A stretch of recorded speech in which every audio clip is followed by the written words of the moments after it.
Good morning. It's it's great to be with you today. For those of you who don't know me, my name is David Bentley, and my family and I live and work in the city of Dar es Salaam, Tanzania, in East Africa. And this will be a little bit different than the normal Sunday sermon. I was asked to report on the work in Tanzania and share a few ways that we see God at work in our family and in the lives of the people that we work with in Tanzania. It's great to be back in the States. As always, when we come back after being gone a long time, we go through a certain degree of culture shock because where we live in Tanzania is so very different from America. For instance, in Tanzania, we drive on the left side of the road rather than the right side of the road. So when we first arrived back in Texas, I accidentally played chicken with someone because I was driving on the wrong side of the road. Luckily, though, I was wearing a mask, so they have no idea what I look like. We also went for a family walk and got some strange looks from the neighbors because we were walking and our whole family stopped because we were so mesmerized by this strange American creature, the squirrel. And it's like our neighbors were thinking, what's wrong with these people? It's like they've never seen a squirrel before. And they were in fact right. Our daughter, Eleonora, at least, had never seen a squirrel before. So our kids especially were fascinated by this new, interesting creature. Just the other day, Theo said, "Dad, I think my favorite American monkey is the chipmunk." So it's always interesting being back in the States and adjusting to life here for the few months that we're in the States before we go back to Tanzania. This has also been a very different time back in the States than it usually is. Normally, we're very busy spending time with people, catching up with friends and family and people that we haven't seen in a long time, and doing all of those things that we've really missed about America. But this time, as you can imagine, it's been very quiet, a lot of time spent at home. We're thankful that we've been able to visit family in Texas and then come up to New York and spend time with family here. And it's a really unique time because this same crisis that is affecting people here in America is also affecting people halfway across the world where we live in Tanzania. And people are dealing with a lot of the same struggles. The economy in Tanzania has taken a hit. Businesses have closed. People have lost their jobs. The price of food has gone up. So for people that rely on day-to-day work, even feeding their family has become difficult for many. But despite all of those things, we're still hearing really good reports. I'm thankful to be able to keep in contact with people in Tanzania that we work with friends and disciple makers, and they're sharing how God is at work amidst this crisis. And there's no doubt that in every crisis there is opportunity. So we've been praying together that God would show us those opportunities, that he would reveal to us where he is at work and how we can join him in this. So just a few weeks ago, I was talking to one of our main leaders in Tanzania, Pascal, and he was sharing how for many of the churches and Muslim communities, this has been an opportunity. People in the churches are contributing food and donating aid to people in the community that need help, to the vulnerable who have lost work or maybe don't have a safe place to go. And people are seeing these acts of love and wondering why. And people that were formerly completely closed off to the Bible or to the gospel are now asking questions. So we're thankful that even amidst this crisis, God is at work. So the scripture reading I chose today was from Acts chapter 8.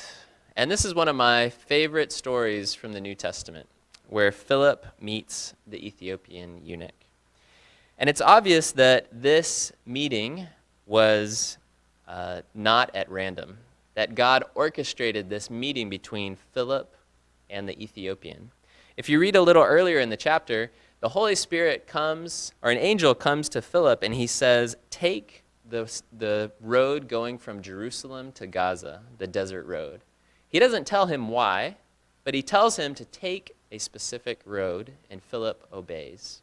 Philip doesn't know why, but he obeys, and I'm sure he's asking and he's looking for the reason that God would have him take this road. And as he's walking, he comes across this Ethiopian, this foreign official who had come to Jerusalem to worship and is now going back to his home country. And this man is already reading from the Holy Scriptures, from the book of Isaiah, and he's trying to understand what that means. And so Philip approaches him, and eventually the Ethiopian invites him to come up onto his chariot. Now we would call this person, the Ethiopian, a person of peace. Someone whom God is already preparing, and God is already at work in his heart. It's like God is preparing the way for him to accept the gospel and for it to take hold and play itself out in a profound way.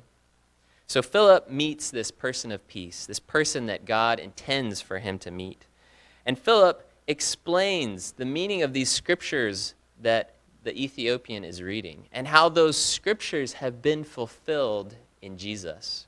He helps him discover the truth of the gospel, and it's like a light bulb goes off in the Ethiopian's head. And his reaction, I love this reaction that he has in verse 36. As they rode along, they came to some water, and the eunuch said, "Look, there's some water. Why can't I be baptized?" He ordered the carriage to stop, and they went down into the water, and Philip baptized him.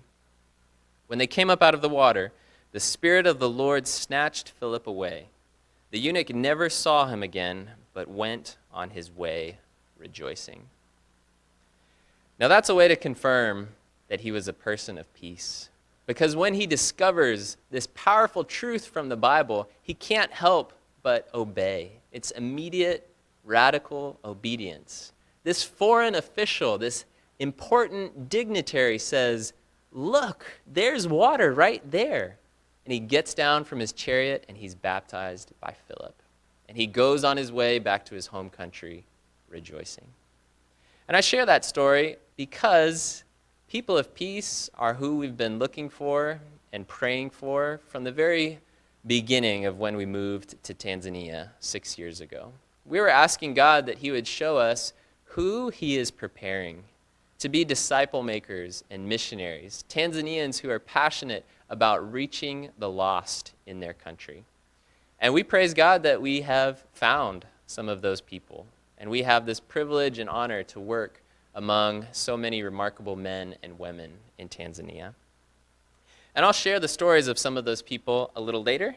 But first, I want to tell you about Dar es Salaam, where we live, and the vision that God has placed before us. So you'll see this picture of Dar es Salaam from above. Dar es Salaam is Arabic for harbor of peace. So you'll see that it's on the ocean. It started off a long time ago as a small fishing village and a port for traders that were making their way up and down the East African coast. Recently, this city has exploded, and it's become the second fastest growing city in the world. So Dar es Salaam, like any other major city, has everything that you might expect. It has big buildings, skyscrapers, five-star hotels. Everyone has a phone. Many have smartphones. But in a lot of ways, it also feels like a big village. A lot of people live in informal housing, very close together. Many people still do their shopping in open-air markets where you bargain for what you're going to buy. When you drive down the road, you'll notice that a lot of people are walking or riding their bikes. And if you stop at a stoplight, people will often come up to your car window trying to sell you something.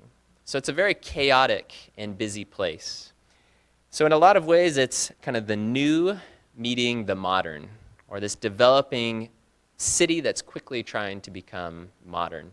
The next picture, you'll see downtown Dar es Salaam, the business district where there are lots of big international businesses, and you have a guy selling coconuts on his bike. So Dar es Salaam is an interesting mix of those two worlds. Tanzania as a whole is a very Christian country, especially inland Tanzania. But on the coast, where we live, it's a different story.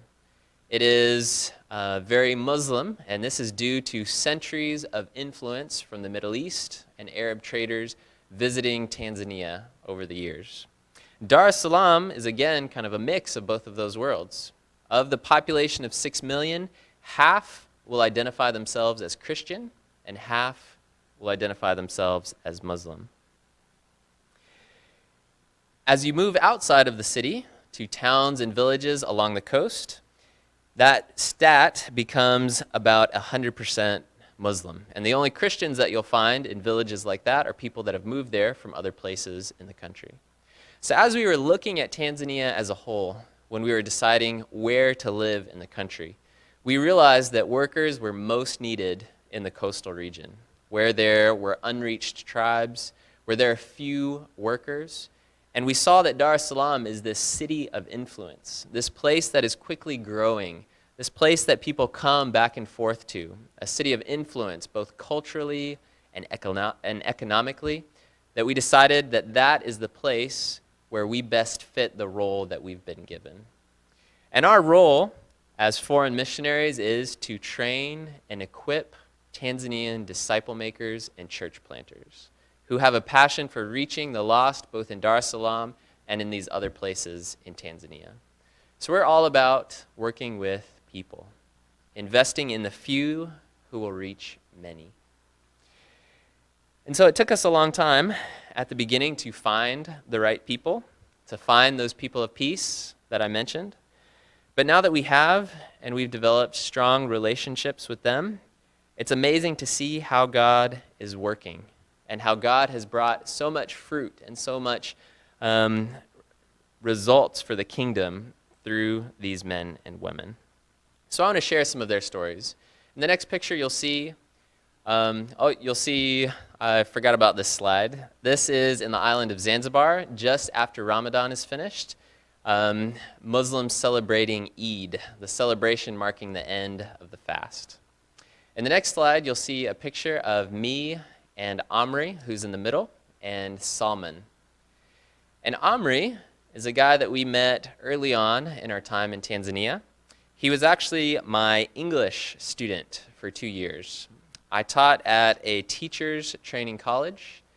I would teach English a couple times a week, and I also had the opportunity to teach the chapel period for the whole student body, where I would share stories from the Bible. And we did that, and we used those classes and that opportunity to invite students who were interested to join a discipleship group after school. And Omri, this guy in the middle, he was one of the students that would come to that discipleship group. Now, Omri, from the beginning, he was very timid and he was very shy. It was like pulling teeth to get him to share or speak up in our Bible study groups. But over time, we began to see a change in him. He slowly started becoming more comfortable. We noticed that he was really engaged and he had this strong desire to learn from the Bible. He would share more. He would kind of begin to step into more of those leadership positions. He would be really consistent and eager to obey what he was learning.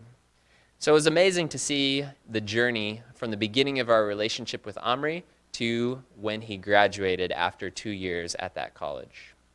And Omri was one of 3 students from our time at Ebonite that we have spent a lot of time in, that we have invested in heavily.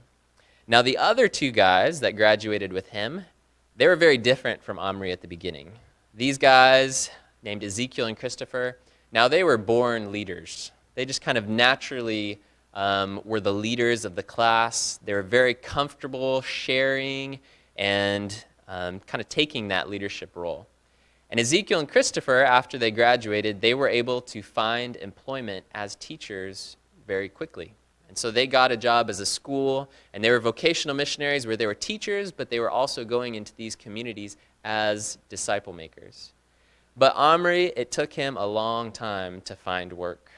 And he was really discouraged because he felt like the odd man out. He was questioning whether he'd be able to get a job or if he'd have to go back home and live with his parents. But then finally, after a few months, he was able to get a job with this other guy who we know well, who we've been discipling and mentoring, in this village called Tanga. And this was about 5 hours north of Dar es Salaam. So these two guys, Salman and Amri, were in the village of Tanga. And they were working in the middle of nowhere amongst this small, unreached tribe called the Wasegeju. And this is a relatively small tribe that's relatively Muslim, that is 100% Muslim, that is known for being very aggressive and hostile towards outsiders. And so in this area, Christians have been killed in the past. And this is where Amri and Salman got jobs as teachers, right in the center of this tribe in their main village. It's not only difficult for those reasons, it's a difficult place to live. The road to get there is one of the worst roads I've driven on.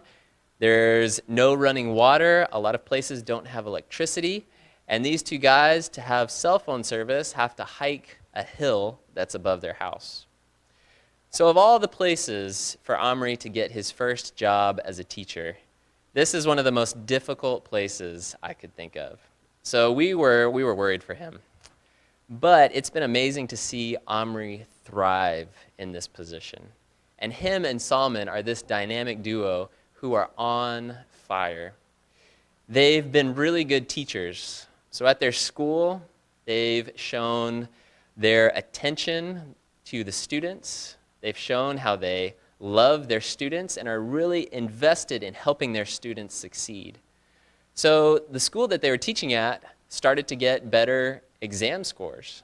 And students that were formerly failing have been passing their exams. And so their school has started to get government recognition because of their success rates.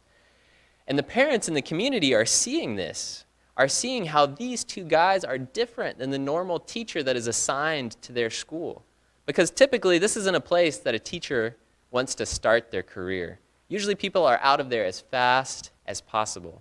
So parents are seeing that these two guys are different, and they're investing in their children and setting them up for opportunity.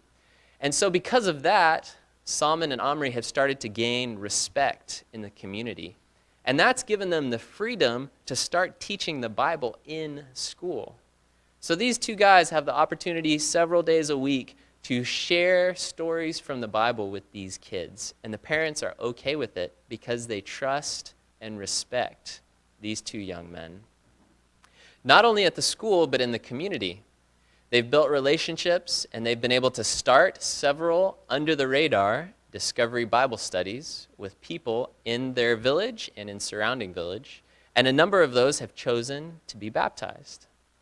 Even more impressive about Salman and Amri, last June, on their summer break, when the school year had closed, they had this idea to invite some of their friends and people in their network to come together for a 5-day discipleship training, where they would share a lot of these principles that we had been teaching them over the last 2 years at Ebonite. And so they invited people, and all these people came together for 5 days. It was completely their idea and self-funded. They asked everyone coming to contribute supplies for the week. So one person would bring a bag of rice, another one would bring some sugar. They had a church that offered their facilities for them to use. And they came together for 5 weeks studying what it meant to be a disciple, how to live out the Great Commission, how to find people of peace and start discovery Bible studies and grow those groups into flourishing churches. And then once that week was over, everyone dispersed and went back to the area of Tanzania that they were from. As a result of that training, there are now 55 discovery Bible study groups in different areas of Tanzania. Several of those have multiplied, so people that were at the training started a group, and then people from that went and shared with other people and have a group that comes together every week to study the Bible. In December, for their school break, Salman and Amri had about 3 weeks off, and they decided that it was really important for them to go and visit these people. And so it was like a missionary journey of sorts. Salman and Amri packed up their stuff, and they took buses to different areas of Tanzania to visit these training participants and to encourage them, to pray with them, to help give further training where it was needed, and to see with their own eyes these stories, these reports that they were hearing from the field. And so they traveled around different areas for about 2.5 weeks, and then came and stayed with us in Dar es Salaam for the last few days before returning to Tanga to start the school year.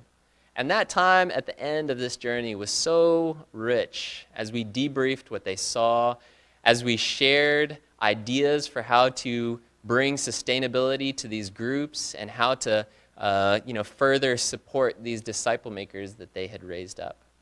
So it's been amazing to see this change in Salman from a timid, shy student who had this desire to learn about the Bible, and then the Spirit working in him and raising him up to be a dynamic disciple maker who is passionate about reaching the lost. In this next picture, you'll see a friend of mine named Pascal. He's the one in the brown sweater. And Pascal we met very soon after we moved to Tanzania. And we actually met his brother Richard before we even moved there, when we were doing a survey trip trying to decide where we would live in Tanzania. And his brother Richard is one of the big reasons why we moved to Dar es Salaam, because he helped us discover what our role is to equip and empower Tanzanian disciple makers. So from the very beginning, we knew that Pascal and Richard are people that we wanted to spend a lot of time with, that we wanted to partner with. And this isn't so much of a discipling relationship as it was with me and Omri, as it is a mentoring relationship. How I've learned just as much, if not more, from Pascal as he has learned from me. But it's been a very rich partnership, and we're thankful for the fruit that has resulted. Pascal is the kind of guy that is a humble servant leader who is passionate about spreading the gospel. And he could be doing a lot of things with his life, but he has chosen to dedicate the bulk of his time towards ministry. His wife works a full-time job as a nurse, and he oversees a small business part-time, but he uses most of his time with other disciple makers in Dar es Salaam, either raising up people in the city or traveling to different areas in Tanzania where workers are needed. So especially these last 2 years, Pascal and I have worked closely together. One of these groups that they have been targeting is the Maasai. And you've probably heard or seen pictures of the Maasai. They're a very well-known tribe in Tanzania and Kenya that have held on to a lot of those traditional beliefs, a lot of their traditional practices. So often if you see a Maasai man, he'll be wearing a red robe or blanket. He might have a spear or long braided hair and a stick. You know, even in the city in Dar es Salaam, you'll see a Maasai walking around with a spear. And they are known all over the country for being fearless and brave. But these guys are some of the most friendly and down-to-earth people you will ever meet. So Pascal and Richard, they heard about this area of Maasai land where there's little work being done, where there is no church. So they decided to go, to visit that place, to spend a few weeks trying to meet people. And so they went, they developed relationships, they were able to train people and plant a church. And that church has since multiplied into many different churches. And they would continue to make short trips. Maasai leaders would come to Dar es Salaam along with all the other leaders in this network once a year, and it was a beautiful thing. One thing that they realized was a big stumbling block was their economic situation. And a lot of the Maasai women were sharing this challenge of being stuck in deep poverty, of not having enough money to sometimes provide food in the dry season, or enough money to buy clothes for kids and send them to school. And so Richard and Pascal helped a number of these ladies organize themselves into a savings and loan group. Now this is a structure for people who don't have formal access to a bank, where people will come together and everyone will contribute a certain sum of money, and then one person will get all the contributions from that week so they can use it to buy something that they wouldn't have money for otherwise. And then the next week, all those contributions go to someone else. So that idea spread, and it grew to about 200 women who were organized into these different little groups. And then Pascal got a call from the leader of these groups, and she said that they have saved as a community 10 million Tanzanian shillings, which translates to about 5,000 US dollars, which is a huge sum for a village economy. And their request is that they needed to learn how to better use that money, both to start businesses to improve their lives, but also how to use that money for this church movement that had began, how they can further use those funds so that they can travel to other places that have yet to hear the gospel. So Pascal and I started planning, and we took a 10-day trip up to their area in November.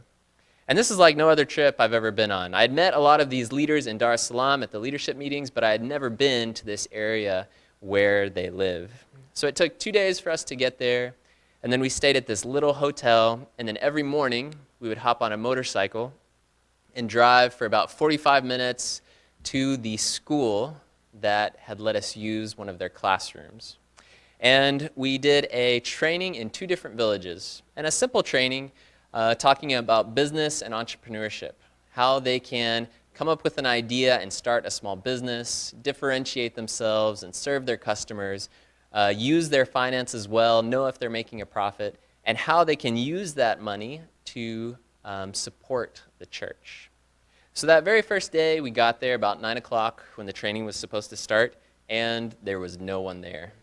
And so we waited an hour, still no one came, 2 hours, and then finally we learned that the ladies who all lived in a certain area weren't able to get to the training because a herd of elephants was on the path to the school.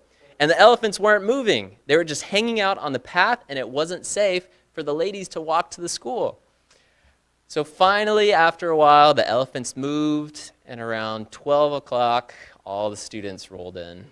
And that was one of the best trainings I've ever had because everyone was so engaged and eager to learn. And after we left and were following up with the leaders of that group, we learned that nearly every single one of those ladies started some sort of small business, even if it was a vegetable garden that they were then using to produce income for their family, or going to the nearest town center and buying goods that they would then sell in the village. And they were doing that to produce income not only to help their families and better their lives, but for ministry, for the kingdom work that has already started. While we were there, I was talking with some of the church leaders, and I met a young man named Matteo, who's about my age, and we've since become very good friends. And I was asking Matteo, which means Matthew in English, about how he first became a Christian. And he was telling me when he first heard the gospel and decided to become a follower of Jesus, and he read the Great Commission, and he felt that God was placing it on his heart to go to this one village that he had never been to. He had just heard about it, and he knew that there was no church there. He knew that they had not had the opportunity to hear the gospel, and he felt like God was telling him to go.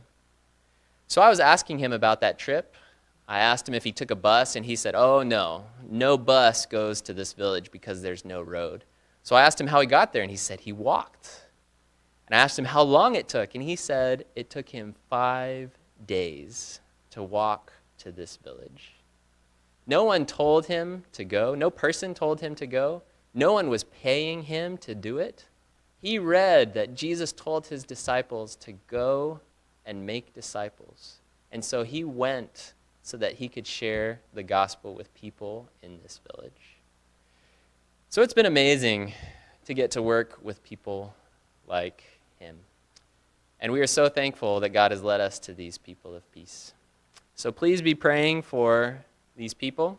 These are just some of the people that I can share stories about today, but please be praying for Omri and Salman, Pascal, and Matteo. Pray that God would raise up more people of peace in Tanzania, that he would raise up people of peace here in Syracuse, and that we would have the eyes and the heart to see these people. Thank you.